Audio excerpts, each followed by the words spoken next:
প্রকাশনী একমাত্র গতি এমসিকিউ সমাধানের কোশ্চেন নম্বর 41।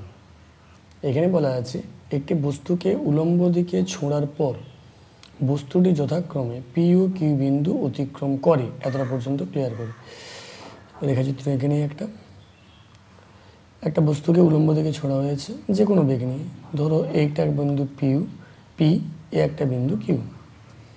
তাহলে বস্তুটা পি ও কিউ বিন্দু যথাক্রমে পি ও কিউ বিন্দু অতিক্রম করে সর্বাধিক উচ্চতায় পৌঁছে, ধরো এটা সর্বাধিক উচ্চতায় পৌঁছেছে এবং তারপর ফিরে আসে, আবার নেমে গেছে, এবার পৌঁছে আবার নেমে গেছে, আমি নামাটা সাইডে আঁকছি, এবং তারপর ফিরে আসে।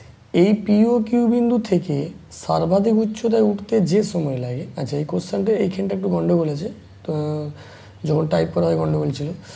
তো কোশ্চেনটা এরকম, পি বিন্দু থেকে সর্বাধিক উচ্চতায় উঠে ফিরে আসতে, মানে ওই পয়েন্টে ফিরে আসতে যে সময় লাগে, ধরো বলো দেখি কোনো বস্তুকে ইউ বেগে ছুড়লে সর্বাধিক উচ্চতায় উঠে আবার ফিরে আসতে টাইম কত লাগে? ইউ বেগে ছুড়লে টি ইজিক্যাল টু লাগে 2u/g। এই সূত্রটা তো আমরা জানি।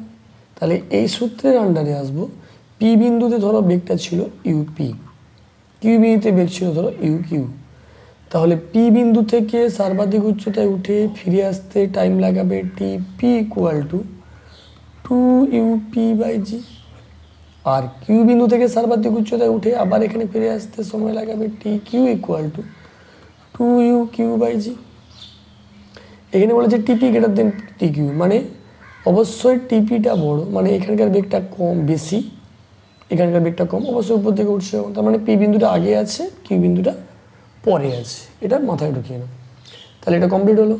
তাহলে এই স্থান থেকে আমার টিপি এবং টি কিউ দিয়ে ইউপি আর ইউ কিউ এর মান আমরা বের করে নিতে পারবো।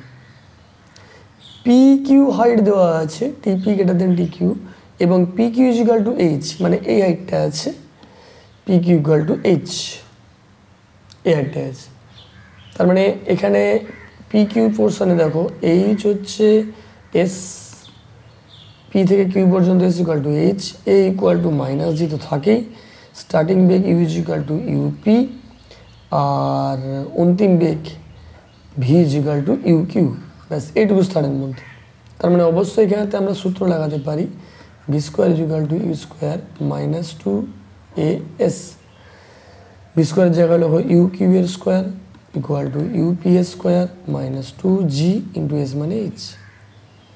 এখানে থাকতে ইউপি এর মান ইউ কিউ এর মান তুলে নিয়ে এসে এখানে বসিয়ে দাও, তাহলে 2gh ইকুয়াল টু হচ্ছে দেখো U P square minus U Q square equal to 2gh equal to U P স্কোয়ারটা দেখো আছে কত, টি/2 মানে হচ্ছে জি টিপি/2 এর হোল স্কোয়ার মাইনাস জি টি কিউ/2 এর হোল স্কোয়ার। ওর তাহলে এখানে 4 আসবে, জি স্কোয়ারটা বাইরে আসবে, জি এটা কেটে যাবে, মানে টোয়াইস এইচ সমান হচ্ছে G into TP square minus T Q square by 4। তাহলে এইচ ইকুয়াল টু হচ্ছে g/8 into TP square minus T Q square. ব্যাস এর রেজাল্ট হবে। এবার অপশান চেক করো, টি কিউটা প্রথমে আছে, এইটা 4 আছে, হবে না, এটা টি কিউ প্রথমে আছে, টিপি প্রথমে আছে, তার মানে ডি এর দেখের অপশানটা রাইট অ্যান্সার। বুঝে গেল? কিছুই নেই, আমরা কি কাজে লাগালাম, শুধুমাত্র এই পয়েন্ট আর এই পয়েন্টের মধ্যে ভেলোসিটিকে টিপি আর টি কিউ দিয়ে চেক করে নিয়ে V square equal two square plus 2as সূত্র লাগিয়ে দিলাম।